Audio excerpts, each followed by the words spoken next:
तो लीजिए गाइस, मैंने अभी आपको पिछली वीडियो में ये बताया था कि जो होम डिपार्टमेंट है उन्होंने सब इंस्पेक्टर की एज रिलैक्सेशन के लिए एक नोटिफिकेशन को आउट कर दी है।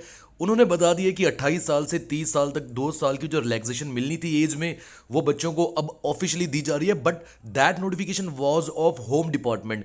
और मैंने आपको ये भी बोला कि जेकेएसएसबी या तो आज रात को या फिर वो कल दोपहर में, कल सुबह तक अपनी वेबसाइट के ऊपर एक नोटिफिकेशन आउट करेगी जहां वो ये बताएगी कि होम डिपार्टमेंट ने उनको नोटिफिकेशन भेज दी है। इसलिए अब हम पोर्टल ओपन कर रहे हैं उन सभी बच्चों के लिए जिनकी उम्र 28 से 30 साल है और जो फॉर्म फिल नहीं कर पा रहे थे।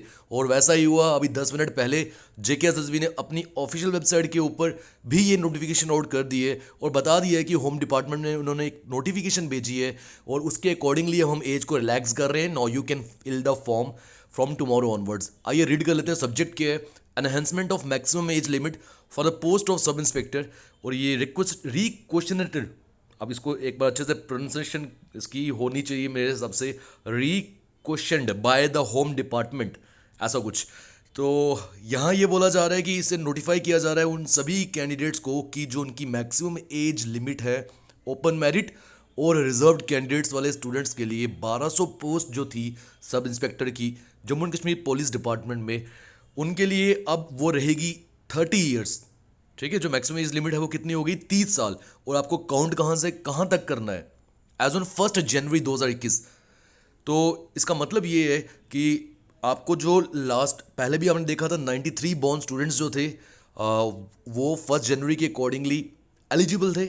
ठीक है, और अभी क्या हो जाएगा, 91 बॉर्न स्टूडेंट्स जो होंगे वो भी 1 जनवरी के अकॉर्डिंगली जो है वो कहीं ना कहीं एलिजिबल हो जाएंगे। It is further notified that maximum age limit जो है इन सर्विस पुलिस पर्सनल के लिए वो 32 साल है एज ऑन 1 जनवरी 2021।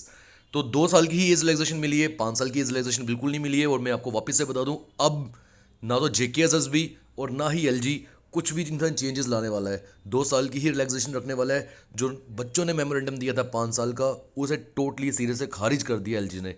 2 ही साल की रिलैक्सेशन मिलने वाली है। अब बात आती है सिलेबस की, क्योंकि अब सभी स्टूडेंट्स की ये डिमांड होगी कि जेकेएसएसबी को सिलेबस जल्दी से आउट करना चाहिए। और ये बिल्कुल जायज़ बात है। जायज़ इसलिए भी क्योंकि अगर आपने एडवर्टीजमेंट नोटिफिकेशन आउट की है, बच्चों को तैयारी करनी है इसके लिए, तो सिलेबस आउट करना लाजमी है। तो अब ये मान के चलो, क्योंकि ये 2 साल का जो मसला फंसा हुआ था रिलैक्सेशन का, वो अब क्लियर आउट हो चुका है। तो जेकेएसएसबी किसी भी समय जो सिलेबस होगा जेकेपीएसआई वैकेंसीज के लिए वो आउट करने वाला है किसी भी समय। चाहे मुझे ये लगता है कि आने वाले 2-3 दिनों के अंदर जेकेएसएसबी वो आउट कर लेगा। और जो लास्ट डेट रखी गई है 18 तारीख दिसंबर की फॉर्म फिल करने की, उससे पहले जेकेएसएसबी जो है वो कहीं हद तक सिलेबस को आउट करने वाला है। दोस्तों मिलते हैं अगली वीडियो में। Till then take care, goodbye. And मैं आपको एक और चीज़ बता दूं, इफ़ यू वांट कि आप जो ऑफलाइन बैचेस हैं जेकेपीएसआई के वो ज्वाइन करना चाहते हो विंग्स एक उड़ान के, तो उसका न्यू बैच कमिंग मंडे शुरू होने वाला है। ऑनलाइन कोर्स के लिए विंग्स एक उड़ान एप्लीकेशन डाउनलोड कर लीजिए। वहाँ आपको ये जो जेकेपीएसआई का ऑनलाइन कोर्स है घर बैठ के पढ़ने के लिए मिल जाएगा। Take care.